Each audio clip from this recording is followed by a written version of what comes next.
Olá, eu sou Rômulo Contijo e esse é o Mask TV, aquele podcast que você quer ver.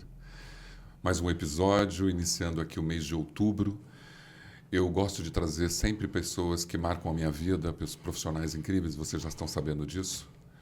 Ele que está aqui hoje comigo, ele é um gerente de planta, um gerente de fábrica, ele é um homem com 35 anos de experiência. Mas eu convivi com ele durante muitos anos e trazê-lo aqui para bater um papo com vocês hoje, para mim é super incrível. A experiência dele vai agregar a todos que estão aqui assistindo o Mask TV. Seja bem-vindo, seja bem-vinda. Não deixa de ir lá no canal do Rômulo Contijo, fazer seu like, sua inscrição e tocar aquele sininho, é super importante. Muito obrigado, Mask TV. Hoje aqui comigo, Jorge Correia. Seja bem-vindo, Jorge. Muito obrigado pelo convite, Rômulo. Muito obrigado. Eu que te agradeço. Emocionado de estar aqui, meu amigo.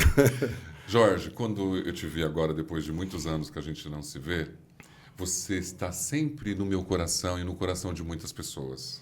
Obrigado. Não tem como. Todas as pessoas que conviveram com a gente naquela época de Unilever são pessoas do coração. Paula Castro esteve aqui recentemente, você entendeu? Então, assim, e a gente relembrava 2004, 2002, 2003...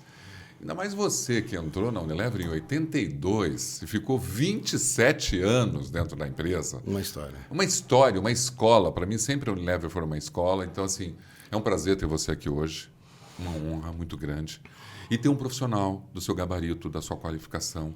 Né? Um gerente de planta que conhece não só planta, conhece supply chain, conhece a operação, conhece os modelos de manutenção. Então... Sabe aquele homem raiz, né? A gente acha que todo mundo acha que olha para você e sabe assim, tem dúvida? Procura o Jorge. Um pouco. Obrigado. Chegou bem aqui hoje? Muito obrigado mais uma vez. Cheguei bem. Um pouco de trânsito, como São Paulo sempre é, né?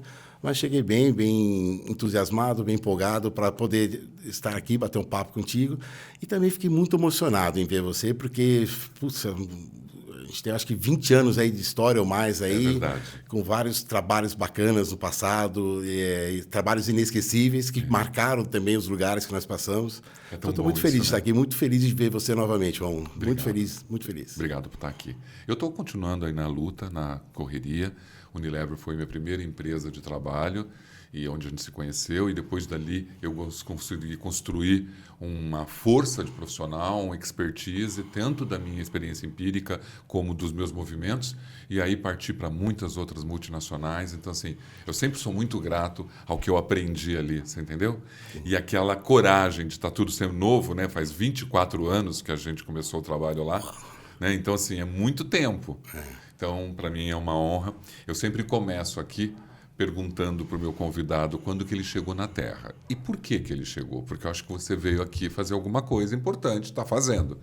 Você acha que você está cumprindo o propósito que você se comprometeu quando chegou aqui? Eu creio que sim, Romulo. Eu cheguei em 17 de outubro de 67. Né? Eu digo para você que a todo momento eu estou revisitando meus propósitos, né? Uma das coisas que eu tenho muito forte hoje comigo é me conectar com pessoas. Fazer conexões que sejam maravilhosas, que eu aprendi nesse meu tempo de empresa, ter muitos resultados entregues, bacanas, mas eu não lembro bem dos números. Mas eu lembro de cada amigo que eu fiz nessa minha jornada. Tenho amigos em todo lugar do mundo. Estou aqui com você de novo por ser um amigo que foi construído nessa jornada. Então, essa conexão que eu quero criar com as pessoas sempre, de poder fazer o bem, é óbvio, de que a pessoa me encontre e depois que ela saia de perto de mim, ela se sinta um pouco melhor, é o que me dá prazer. É isso que eu penso hoje em dia, ou como eu posso fazer as pessoas que me procuram sair melhor do que quando chegaram. Quando você era mais jovem, menino, quem te inspirava? Teu pai fazia o quê? Tua família, tua mãe? Como que você chegou a se transformar num gerente de planta? Eu sei, você se formou pela Poli de Jundiaí, na Politécnica de Jundiaí, há muito tempo atrás, mas me diz, teu pai te inspirava de alguma forma? Em que sentido? Sim, eu digo que meu pai e minha mãe, eu sou filho adotivo, né? E isso é uma história já muito bonita, porque ter filhos não é uma atividade fácil. Quando você pega uma criança para adotar, existe muito mais ainda, muito amor. Você ficou sabendo isso logo? Não, eu tinha mais ou menos 21 anos quando eu soube. Né? Porque, por uma outra história, por um outro momento, porque minha mãe é negra e meu pai era branco, os biotipos não batiam, e minha mãe sempre teve medo de me contar essa história. com medo de eu me revoltar por ser adotado. E, pelo contrário, quando eu soube, eu me tornei eternamente grato à minha mãe e meu pai.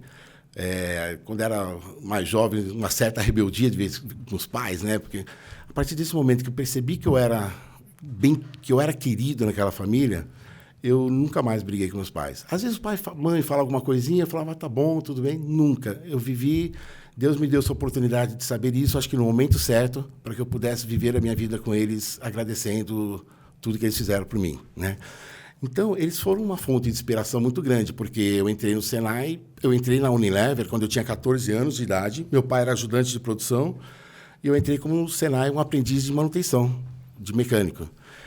E fui fazendo a minha carreira lá dentro. Fiquei como mecânico 9 anos dentro da Unilever, mais ou menos, meu pai na produção. Meu pai me ensinou muito a ter disciplina e comprometimento. Um cara que foi ajudante de produção, ficou 20 anos e nunca faltou na vida dele, nunca atrasou. Tinha um comprometimento muito grande. E minha mãe me ensinou uma coisa que é o que fica muito forte em mim, que é o amor. Ela teve um amor sempre muito condicional, sempre muito próximo, e me ensinou o que era estar com as pessoas. É óbvio que tem um momento ou outro que a gente fica um pouco nervoso com alguma situação, mas eu aprendo cada dia mais a trabalhar com isso na minha mente, do quanto eu posso amar mais as pessoas. É basicamente isso, né? Então, eles dois foram duas pessoas que me inspiraram. É óbvio que quando eu fui crescendo, apareceram pessoas no meu mundo que foram me inspirando. Até hoje, sou apaixonado por Vinícius de Moraes, Chico Buarque, Ayrton Senna me ensinou muita coisa, Renato Russo. E a música é uma inspiração para mim até hoje também, em vários sentidos. É tão importante quando você diz isso, né? Eu tive um convidado que é o Lázaro Pacheco, e ele é gerente da Mondelez hoje, mas foi muitos anos da PepsiCo.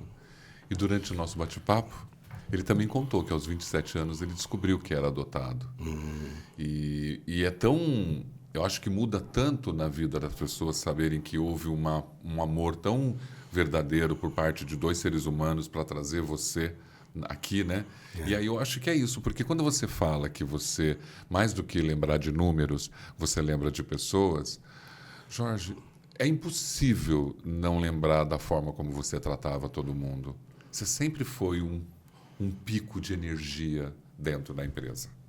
Não há uma pessoa que lembra de você e não lembre com carinho, com alegria. Então, assim, eu acho que realmente talvez o teu propósito é esse mesmo, você poder contribuir com amor e fazer com que as pessoas se sintam melhores quando estão na sua presença. Uma coisa que eu aprendi também, que às vezes a gente é amado e odiado pelo que é. Então, sempre seremos. Eu já ouvi muito feedback, Jorge, você é um cara que tem muita energia, muito apaixonado, você precisa controlar isso. No começo até ficava um pouco, preciso controlar. Hoje, com 56 anos, para completar 57, eu adoro ter um monte de energia ainda, eu adoro ser apaixonado pela vida e eu não quero mudar isso, entendeu? Isso me faz bem, né? Não muda, querido, não muda. Então, a gente tem que aprender também. Existe muito uma questão da cultura do gap, né? O Rômulo é bom nisso, é bom naquilo. Ah, mas ele precisa melhorar aquilo. É verdade. Cara, esquece isso. Se é bom nisso, vamos focar sempre nisso, né? Vamos focar no que cada um tem de melhor. É uma coisa que eu gosto muito. Tá? Até porque o processo de melhoria, ele acontece naturalmente. Vai em função daquilo que você objetivou. Você sabe que você tem que melhorar algumas habilidades e comportamentos seus. É claro que você não é bom em tudo, né? Ninguém é bom em tudo nunca e nunca será. E não será também. Então, assim, eu acho que quando você busca melhorar algumas coisas e que feedbacks sejam bem-vindos, sim, mas às vezes a gente ser o que somos, a essência de tudo isso. No teu LinkedIn tem uma frase assim: líderes não criam seguidores, eles criam mais líderes, né? O objetivo deles é criarem mais líderes. E eu acho que é justamente isso, né? É você poder fazer com que as pessoas se sintam bem com aquilo que você está orientando, com aquilo que está saindo da sua boca e do seu comportamento. E isso tem uma história que quase ninguém sabe. É uma coisa interessante. A cada, sei lá, vou fazer um número aqui. Por ano eu recebo mais ou menos umas 2 ou 3 mensagens de alguém que do meu passado me manda uma mensagem agradecendo em algum momento que eu ajudei essa pessoa, de conseguir dar informações que gerassem uma faísca interna nessa pessoa, para que ela mudasse algumas coisas bacanas que ela tinha e crescesse. Eu tive o Denis, que hoje é um head de manufatura na Natura. Eu tenho muitas pessoas que eu criei um amor muito grande e que tem uma história. E cada vez que eu recebo uma coisa dessa, isso me retroalimenta, tá entendendo? Eu também acho. Então, isso para mim é muito gostoso. Mas volto a dizer, a gente é amado e odiado pelo que é e vai fazer o que da vida, né? Podemos melhorar em vários aspectos, mas nunca podemos perder a nossa essência, senão a gente deixa de ser feliz. E tem o peso da balança, do ódio e do amor, né? Normalmente alguns pendem mais pro amor do que pro ódio, né? Eu não vejo as pessoas, né? Por mais amado e odiado que somos, sempre o amor de algumas pessoas é maior do que o ódio.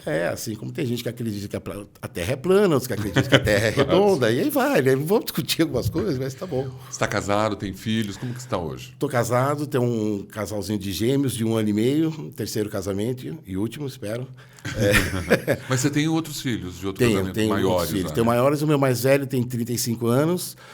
Desses meus filhos, eu tenho um que eu eduquei ele quando me separei da minha primeira esposa, ele ficou comigo.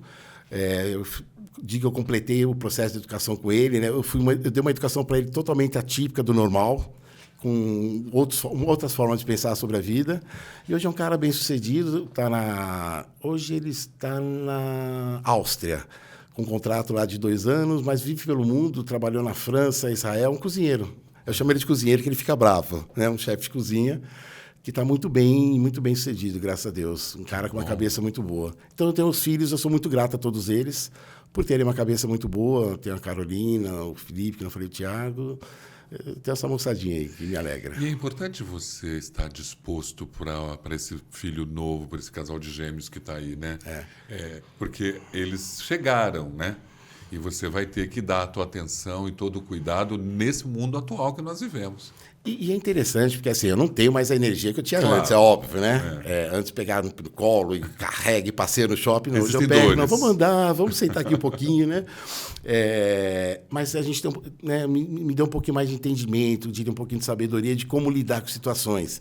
Então, quando eu vejo que eles estão tensos, brigando... O que a gente aprende como liderança em fábrica serve. E filho, se tem uma coisa que filho é fantástico, que ele nos ensina a cada dia a ser melhor. E eles me ensinam a cada dia a repensar, porque eu nunca tive gêmeos. E agora eu vejo os ciúmes que rolam entre eles de vez em quando. E eu estou aprendendo com eles a cada vez mais como educá-los e a trabalhar os sentimentos que eles têm. Então, um aprendizado riquíssimo para mim. Estou aprendendo muito com eles. Eles são univitelinos ou são diferentes? São diferentes. Então vai dar para você saber quem é quem. É um casal, dá para saber. É um casal. Mais fácil ainda. Melhor ainda. Antônio e Antonella, um casalzinho. As figurinhas. Parabéns, viu? Obrigado. Parabéns. Obrigado. Tenho certeza que vai ser uma história linda que você vai construir. Sim. E ainda eu imagino seus filhos adultos terem irmãos bebezinhos, o quanto isso deve acalentar o coração. Não, eu tenho encontro com eles, exceto esse que mora fora do país, a gente se encontrou faz 2 semanas com todos eles, é muito gostoso, são momentos bacanas que a gente interage. Eu brinco com eles, vamos, traumas com o pai, pode falar, feedback, não sei o que lá, tal. A gente brinca bastante, mas é uma relação muito gostosa que a gente tem. A gente se diverte, temos um grupo no WhatsApp que compartilhamos momentos de alegria, momentos de dificuldades, compartilhamos experiências. É muito gostoso, é um momento muito bom.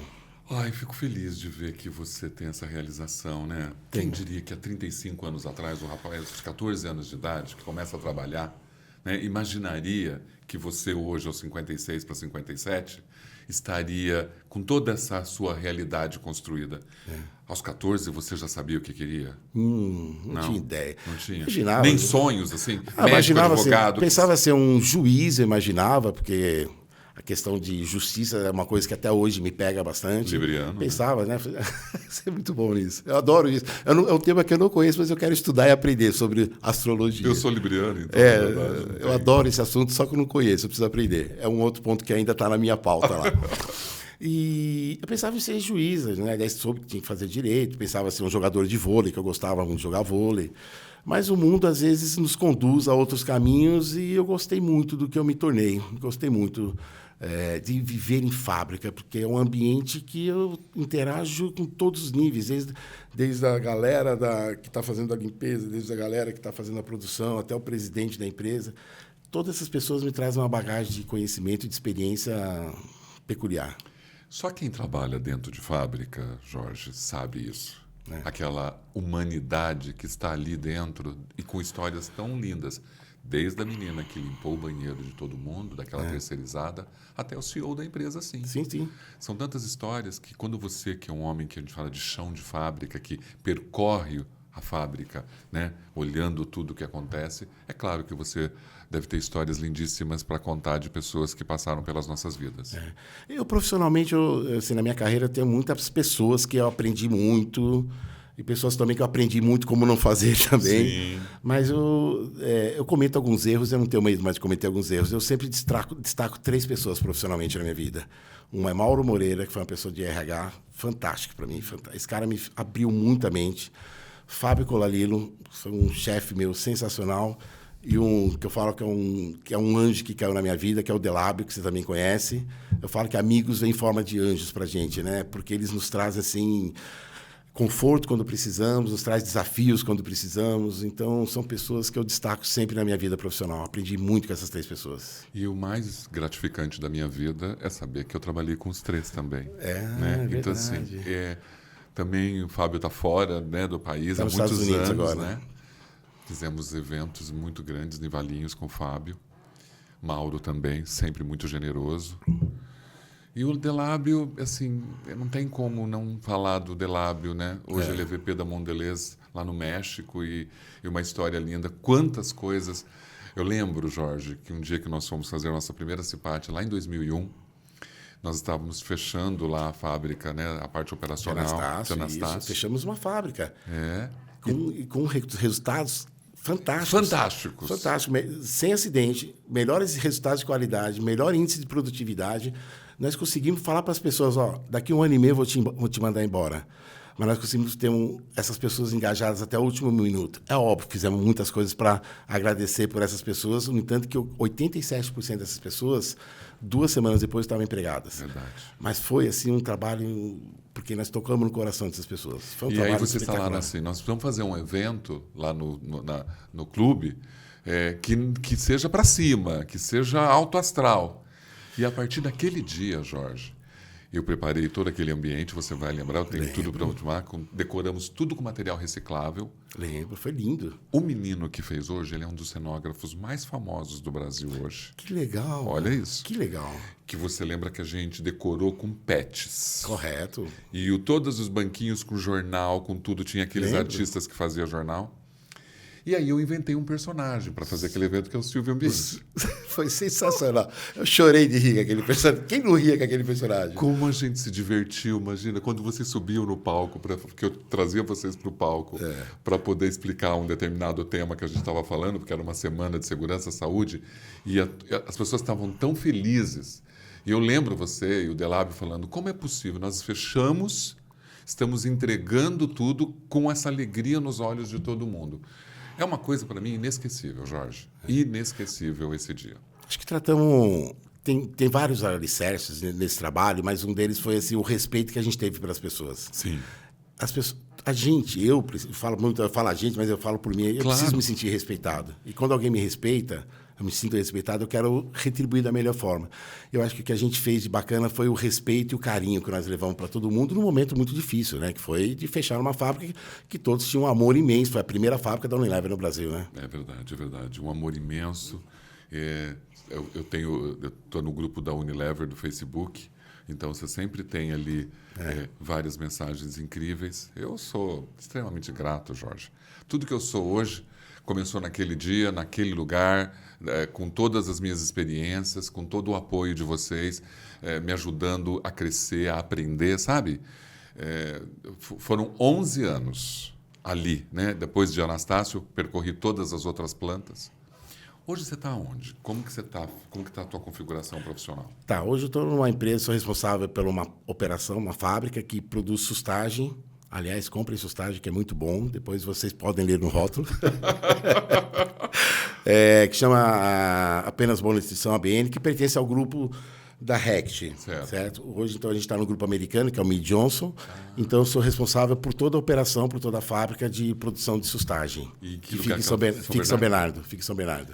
E você tem quantas pessoas ali hoje naquela planta? 150, mais ou menos, ao todo. É uma fábrica pequena, mas interessante. Com grandes desafios, né? Porque, na verdade, você está... E essa concorrência, né? Porque essa coisa de Rect... Quem não tem Rect dentro de casa é impossível. É verdade. Por exemplo, eu que falo muito, Strepsius é impossível, né? Muito bom. É a principal pastilha que eu acho que existe. É. Eu falo para todo mundo, qual pastilha? Strepsils. Não adianta falar para todo mundo, não, é Strepsils, é a melhor. É melhor, é melhor. Melhor que tem valor agregado, tem um produto, né? A matéria-prima, o produto dele faz muito bem. Faz muito bem. Eu sou suspeito para falar que eu sou... Beleza, do grupo, mas a verdade é que quem usa, né? Então, quando você fala, sempre tem um produto que está na casa de alguém. Que gostoso destaca. trabalhar num lugar onde o produto que você faz está na casa de alguém. Aliás, você passou Avon, Unilever...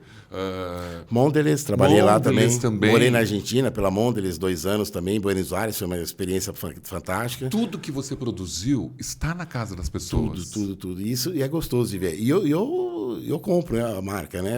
Para mim, assim, não dá para usar o concorrente dentro de casa, porque eu crio muito vínculo emocional com a marca que eu estou trabalhando, porque é ali que está o meu sustento, meu ganha-pão, né? Então, eu tenho uma paixão muito grande pelo que eu faço. Imagine você como um gestor de planta, de fábrica, né? Apaixonado, você traz a paixão para quem está fazendo.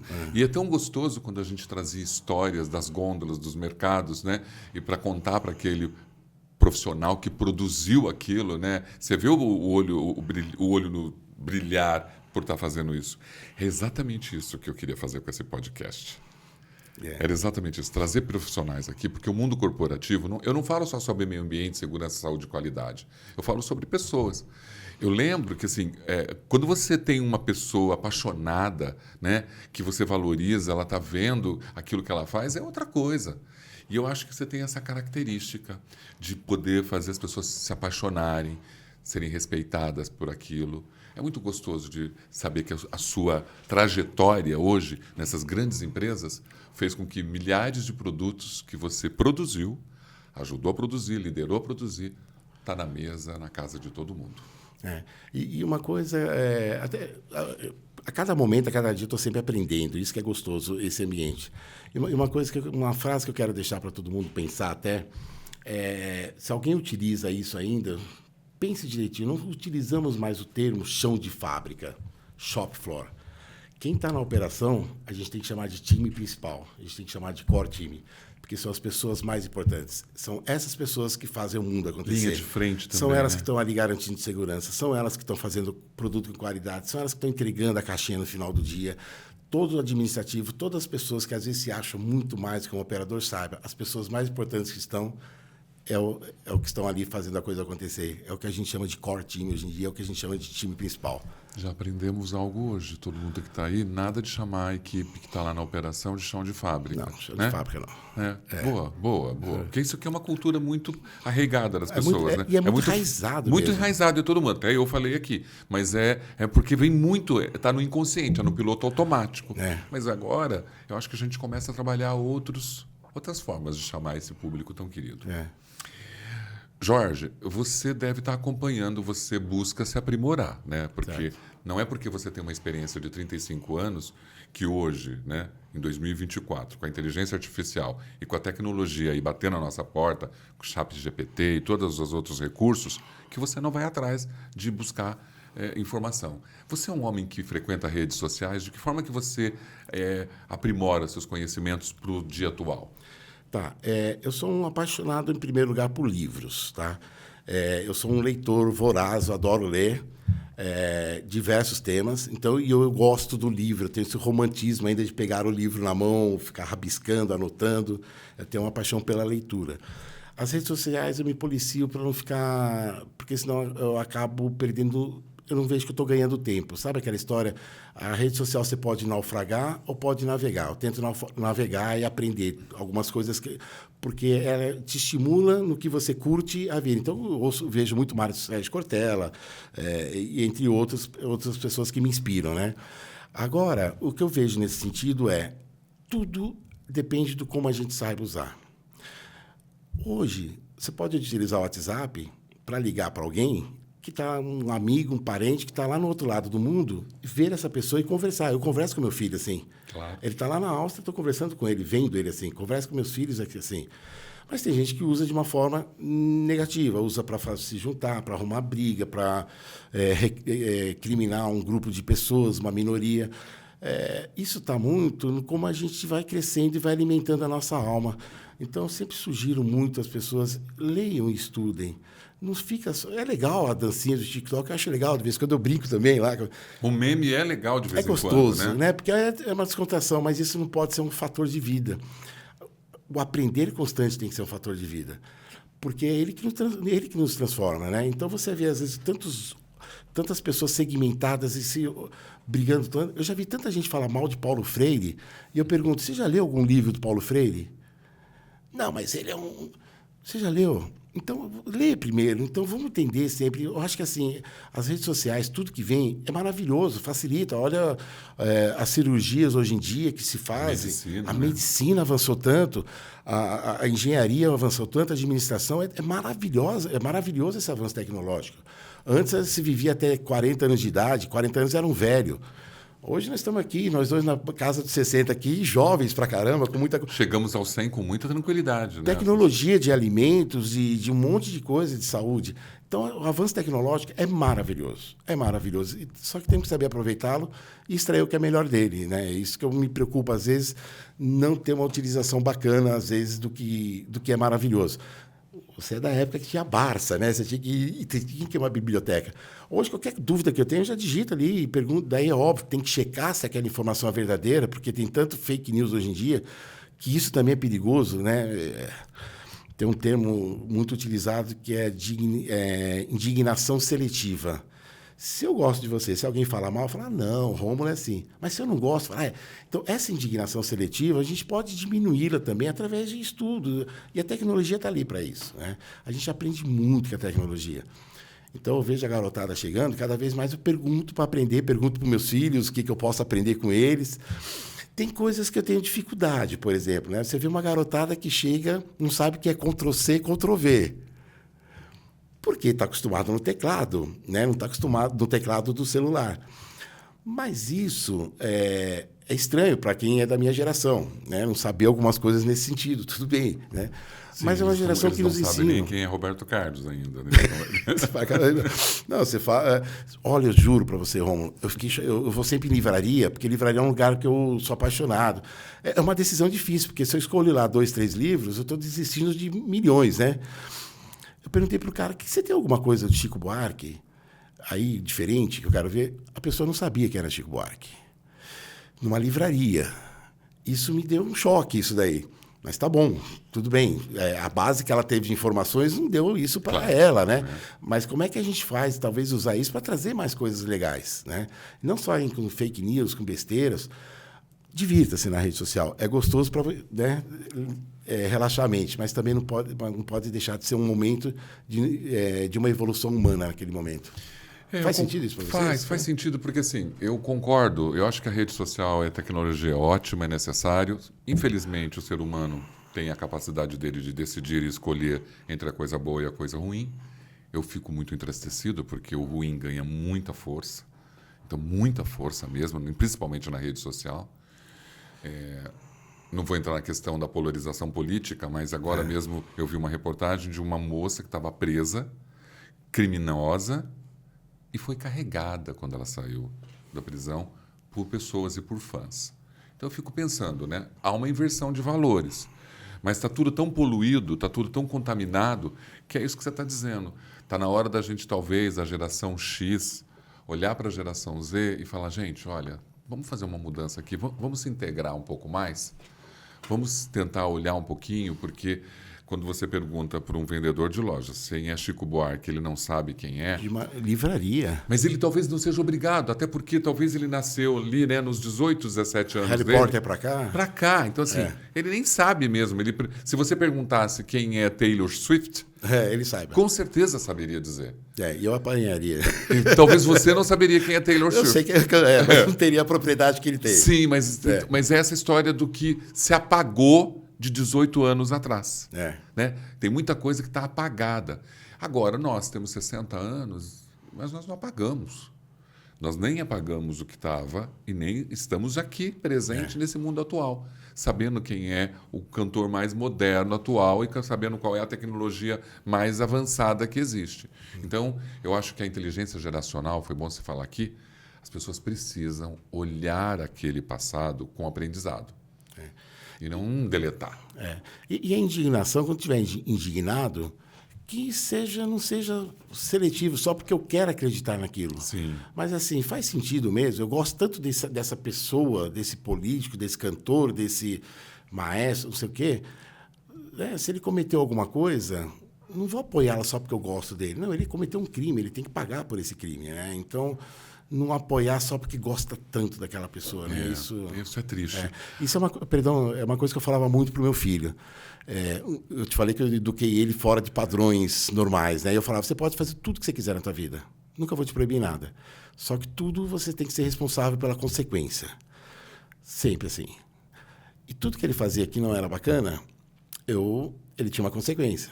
Coisas do tipo assim, videogame até que horas? Até 7, pai, beleza. Chegou às 7 horas, eu ia lá e desligava. Pô, pai, você desligou? Eu falei, puxa, filho, a gente combinou que era até 7. Se você está infringindo uma lei, você me dá o direito de eu ir lá penalizar da forma que eu quero. Negocia, mais 10 minutos, mas eu não só negocia, né? Se temos um acordo, você é meu filho.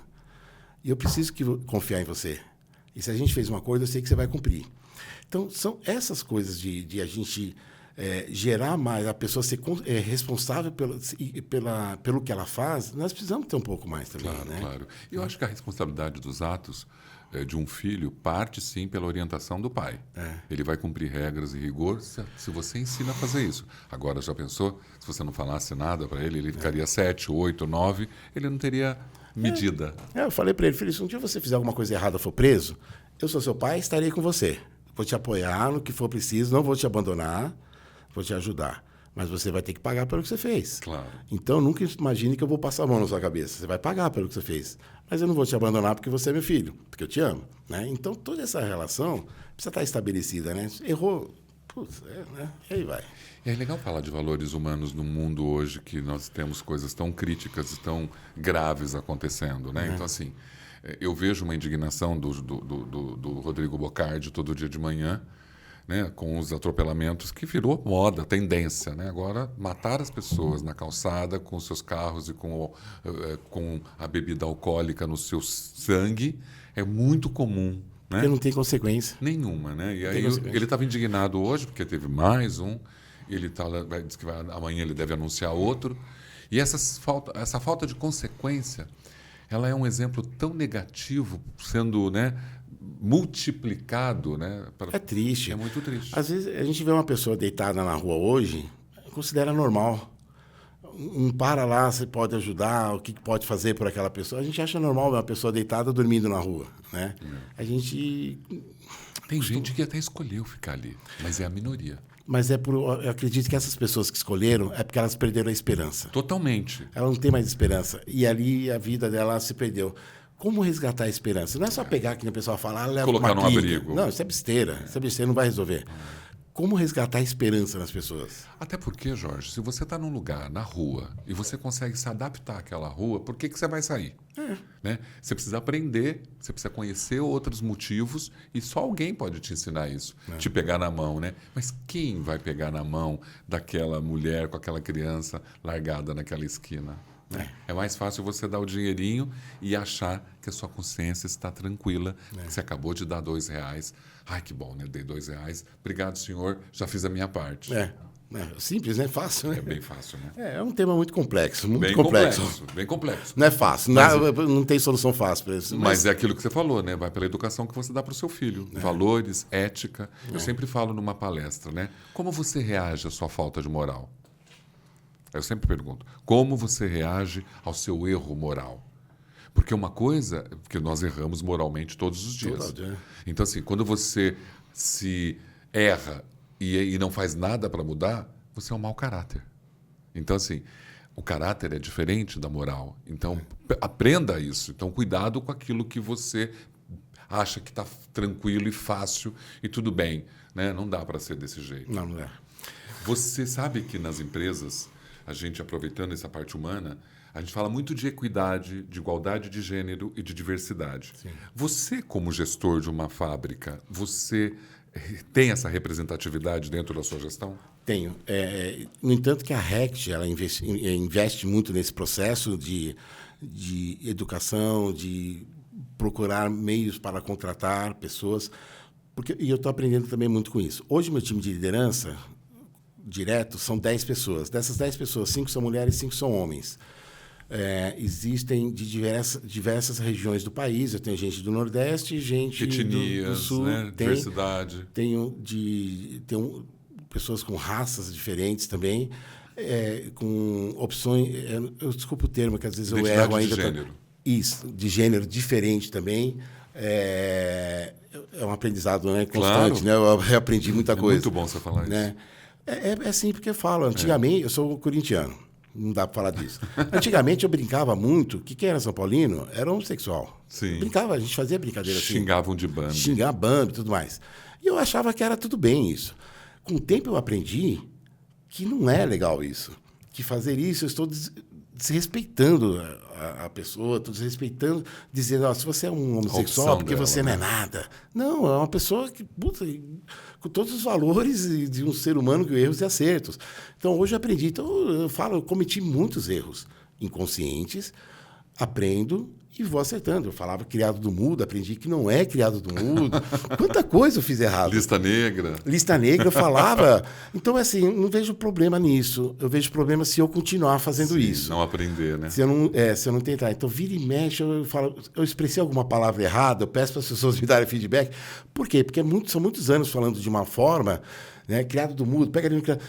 De repente tem que mudar. E aí tem um momento do cérebro reaprender. Então, isso eu faço constantemente, não tenha dúvida disso. Né? E eu acho que a grande luta de quem representa a diversidade, a equidade de gênero, tudo, é exatamente essa. Não é apontar que lá no passado, nos anos 70, que nós somos dos anos 70, a gente brincar... Eu era chamado de macaco muitas vezes, eu sofria bullying, que nem era não era esse nome, mas sofria muito. Mas não é... Hoje, eu também fazia a minha parte de maldade, mas eu aprendi que não tem necessidade mais para fazer. Não. E tem, acho que Dostoiévski, não lembro quem, tem uma frase que diz o seguinte: você só precisa de poder para fazer maldade para os outros. É verdade. Com todo o restante, você resolve com amor.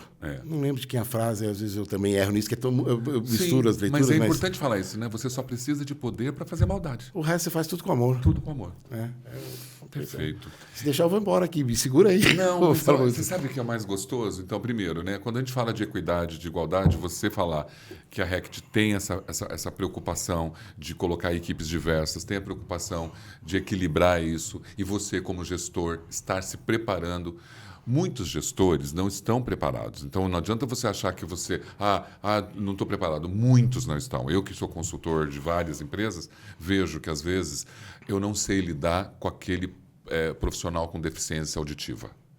Eu não sei lidar com aquele que é trans. Eu não sei lidar com aquela mulher preta, retinta. Eu não sei lidar. Então, as pessoas, às vezes, recebem isso para suas áreas, mas não sabem como tratar essas pessoas. Mas se a pessoa reconhecer que não sabe, já é um grande avanço. Tem que aprender. E aí aprender. Não tem problema, né? Muitas empresas, a própria RECT, tem muitos programas que ensinam. Tem. Mas você também tem que ir atrás. E aquilo que você acabou de falar, Jorge. Você antigamente chamava ali, brincava com o cara do time. Hoje você não brinca mais porque você sabe que não tem cabimento. E mais ainda que eu tenho aprendido além de você não ser racista, você tem que ser um né? Um antirracista. Um antirracista.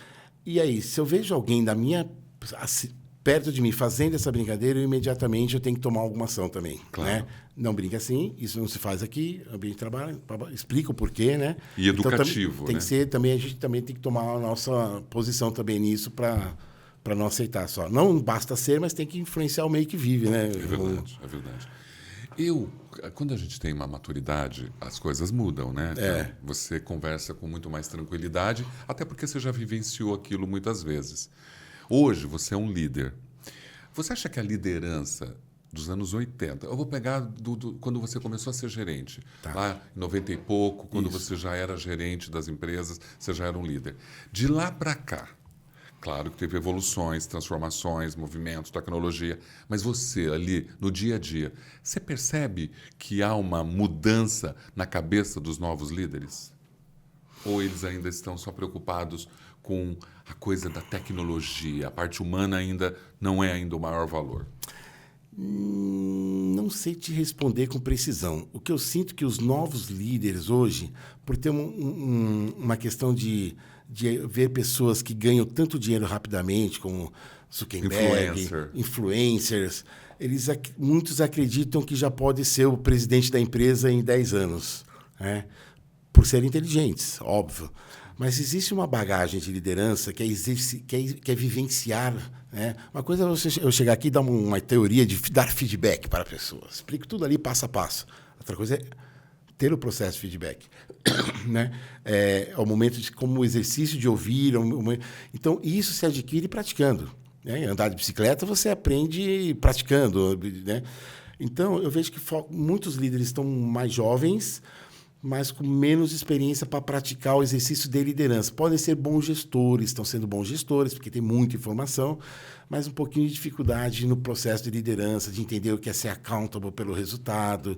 Né? Eu sinto um pouco de dificuldade nisso. A gente fala da hard e da soft skills, porque, na verdade, o cara é muito bom tecnicamente, veio de uma formação muito boa, mas ele precisa entender que a experiência empírica, que aquela vivida, ele não tem ainda. E somado ao teu conhecimento técnico, vai longe. Isso vai longe. Eu concordo com você. Às vezes eu entro dentro de uma empresa que eu estou há muitos anos e às vezes eu vejo que algumas coisas ainda acontecem exatamente iguais como sempre aconteceu.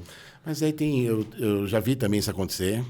Não vou citar exemplos, que não é bacana, mas eu já vi modelos de lugares que eu passei ainda gritando com as pessoas, né? Assédios, né? Muito assédio, né? Que merda, perdão o termo aqui, né? De trabalho, que porcaria de trabalho você fez. Você é muito burro. Né? Tem deficiência para entender. Eu já vi algumas coisas assim que não foram legais. E não tão distante, um passado muito recente. Então, é uma questão da cultura da empresa também, de investir nisso, de compreender que o mundo mudou. E a gente precisa aprender que o mundo mudou. Se você gosta ou não, é outra história.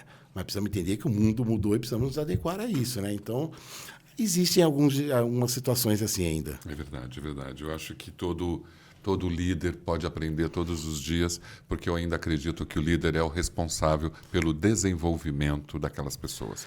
Uma frase que eu aprendi com o Edolábio foi assim: tudo começa e termina na liderança. Quando dá um problema, um colaborador se acidentou. Porque ele não prestou atenção na regra. Não. Nós, da liderança, cometemos algum erro de não fazer uma boa comunicação para que essa pessoa compreendesse que ela não poderia fazer aquilo. Ela não viu aquilo como risco. Por isso que ela fez. Ela tem as pessoas têm uma tendência a cortar caminho. E cortar caminho. Por isso que se acidentam. Se a gente compreender que a gente da liderança está errando, é o primeiro caminho. Como é que eu vou comunicar melhor para que aquilo não aconteça? Então, é muito fácil que eu chamo de distrações psicológicas, colocar a culpa em outros fatores externos. Não. Eu aprendi isso com o Edolábio. Tudo começa e termina na liderança. Se tem alguma coisa fluindo bem, tomamos boas decisões. Se tem alguma coisa que não está fluindo bem, tomamos más decisões e precisamos rever as decisões que tomamos. Né? E eu acho que isso, para mim, é um aprendizado muito grande. Concordo. Acho que a segurança está passando por uma mudança muito grande, onde realmente essa história da punição e da culpa isso não existe. Existe, é muito presente, mas é legal você ter falado isso, que está na hora da gente mudar, de olhar, ouvir aquele colaborador e saber aonde esse erro aconteceu. E normalmente está na mão de quem está liderando. Né? Que alguma coisa não fez, ou não ensinou, ou não orientou, ou não ouviu.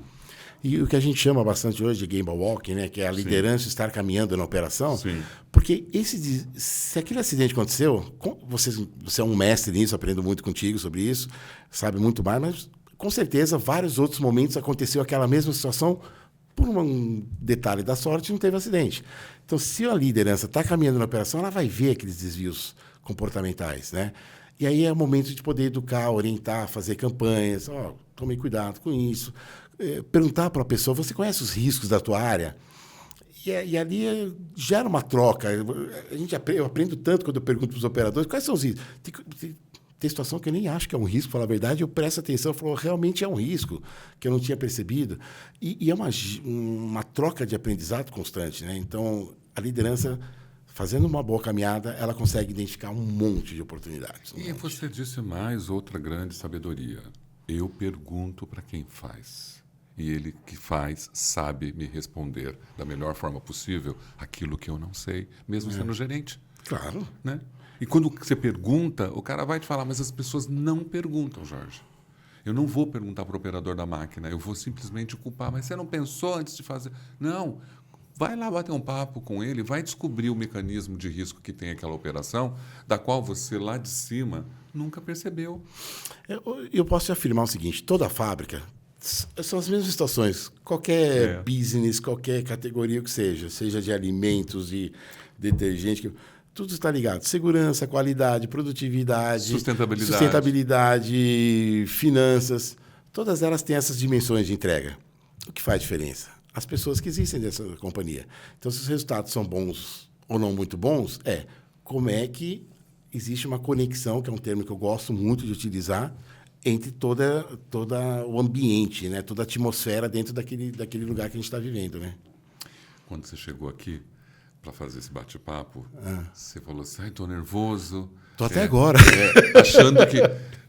Foram 50 minutos. Tá falando sério? Tô falando sério. Olha lá, ó. Caramba, velho. Essa parte corta.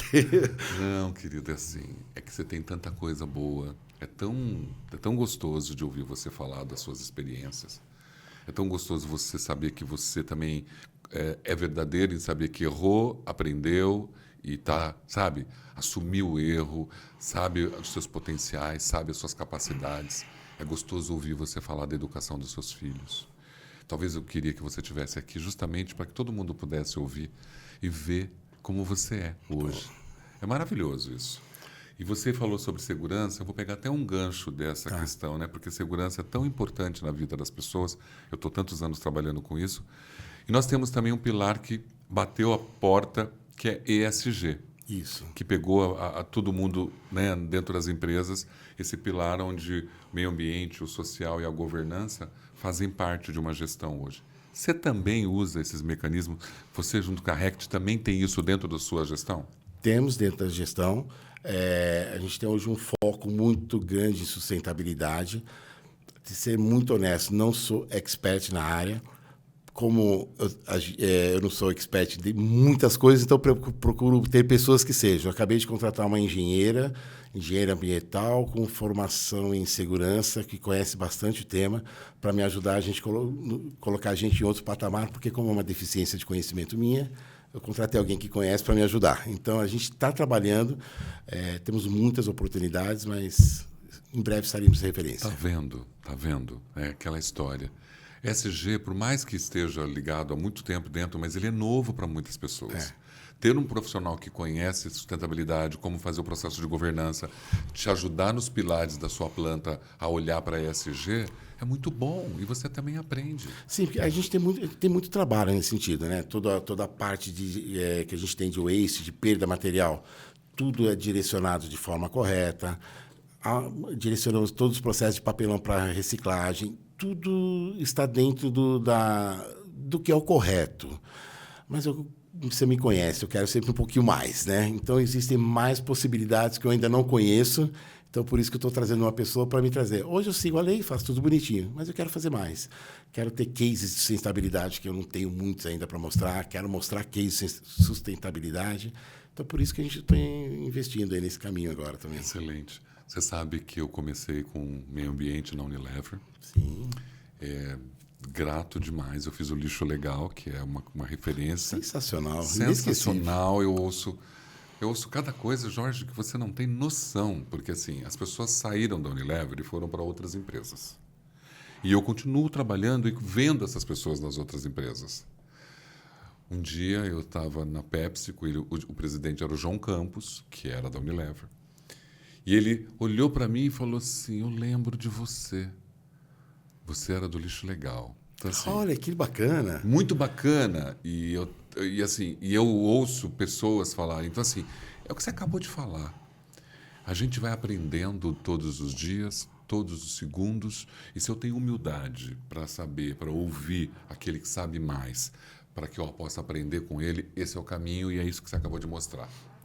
Como eu falei, eu aprendo muito com meus filhos e trazer, por isso que a parte da garotada estar eles trazem muito conhecimento, muito bacana. Eu acho que a gente não pode ter essa questão de um lado ou outro, tem que ser uma questão de como a gente aprende um com o outro, né?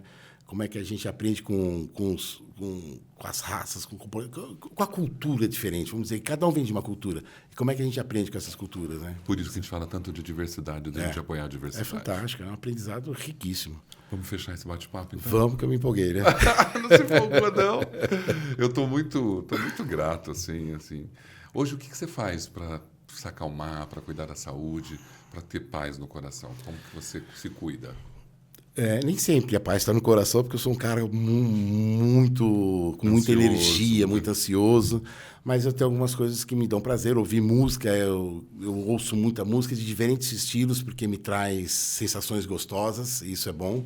Procuro administrar como é que está a minha ocitocina, minha dopamina, eu tenho muita adrenalina, né? Então eu tenho que administrar isso dentro de mim. Se alimenta bem, faz exercícios? De segunda a sexta eu faço uma alimentação corretíssima, saladinha, bonitinho, só proteína, batatinha doce, tudo bonitinho.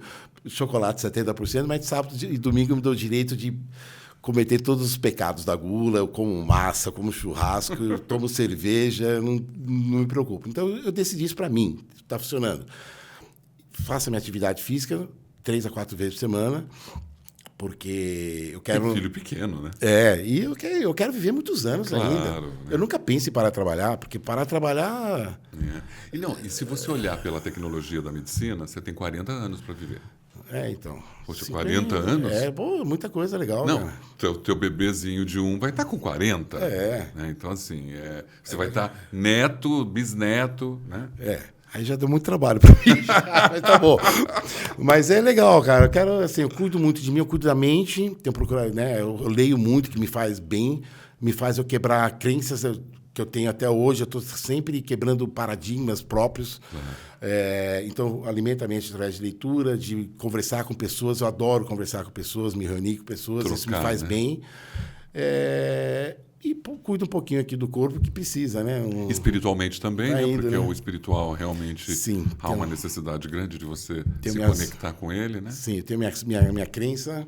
Isso. A sigo normalmente, direitinho. É bom, né, Jorge? É bom, me faz bem. Bom. Mas, um cara ansioso tem sempre aquele momento que tá, uau, como é que vai ser amanhã? Como é que vai ser não sei o quê? Mas... Depois da pandemia, inclusive, se potencializou muito ainda. Muito mais ainda, muito mais. Você passou pela pandemia toda, também foi uma experiência importante, né, Jorge? Para todo mundo, né? Para mim eu estava na Argentina, e lá o processo de isolamento foi muito mais rigoroso, porque se saísse era questão de ser multado ou preso. Aqui, pelo que eu entendia, era diferente. Aí eu saí, vim para o Brasil. Foi um momento muito difícil para mim, em diversos aspectos da minha vida. Então, foi uma experiência meio... Traumática. Eu sei, gera muito aprendizado para mim até hoje. Muito. Se reunir com pessoas que eu gosto disso, entendeu? Foi um pouco difícil. Uma pessoa comunicativa como você, tendo que se isolar no lockdown, deve ter sofrido muito mais, né? Foi um pouco difícil. Eu já me adaptei bem porque eu sou uma pessoa que tenho a comunicação pelo meu trabalho, mas quando eu estou em casa, eu estou sozinho. Então, assim, são 40 anos sozinho. Então, assim, eu já tenho essa habilidade mais tranquila. Mas eu vejo pessoas que sofreram muito com isolamento e geraram outras síndromes, né? Foi um momento de aprendizado, espero que o ser humano aprenda, né? Jorge, fico muito feliz, eu acho que a gente navegou realmente. Nessa câmera aqui, eu sempre peço para o convidado deixar uma mensagem. Eu espero um dia você voltar para cá para a gente falar sobre outras coisas. Bastante né? assunto. Tem tanta coisa para falar, tantas experiências sobre supply chain, que você também é bem conhecido, sobre as ferramentas de TPM, que você também é completamente, né, um expert, sempre está ali ligado a tudo isso.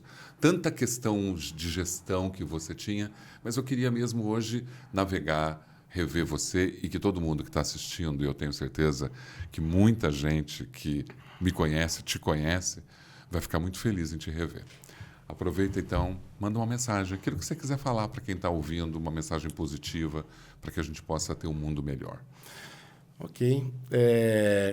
A todas as pessoas que conviveram comigo, citei os nomes, mas tem centenas de pessoas que eu convivi, eu agradeço a existência de vocês, me transformaram cada dia mais em uma pessoa melhor. Eu aprendo. As pessoas que eu convivo hoje, que trabalham comigo, eu amo trabalhar com essas pessoas, vocês me fazem muito bem.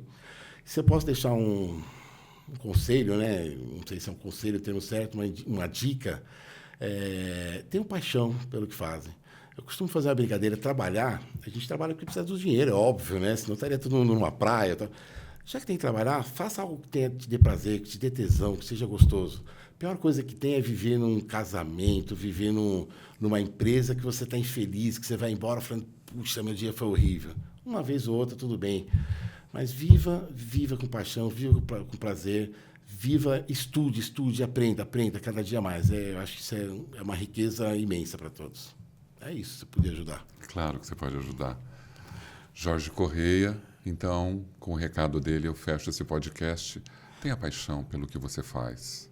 Tudo vai ser diferente, tudo vai ser completamente muito melhor se você tiver amor pelo que você faz. Esse foi o Mask TV Podcast com Jorge Correia, um amigo querido, e muito obrigado pela sua presença. Muito obrigado, meu amigo. Muito obrigado, viu? Muito Momento obrigado. inesquecível para mim. Valeu. Para mim foi maravilhoso.